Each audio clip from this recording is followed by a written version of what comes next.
متاسفانه نمونه خونه ارغوان مقدمه. مادر ببین مادر، ببین مادر، ببین مادر زمستونه، قصاص. ببین احوالمو که مثل موی تو پریشونه، واسم فکر کن بچت صبحونه بخوره بره دیگه هیچ وقت برنگرد. همینجا شهر روشن جنازش هم کن برنگرد که امشب حال من بیاید ببینید دختر شما شام غریبونه.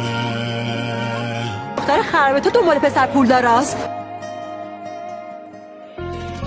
هر روز آدم برای نجات بچه‌تون پوست و استوری میزنن. ما شدیم آدم چیزی بخون مادر. من عکسای کبیر ارغوانو با یه خط غریبه فرستادم برای سروش که این جایی یا از چشم تو پنهونه، بغل وا کن واسه پروانه های پیرهنم.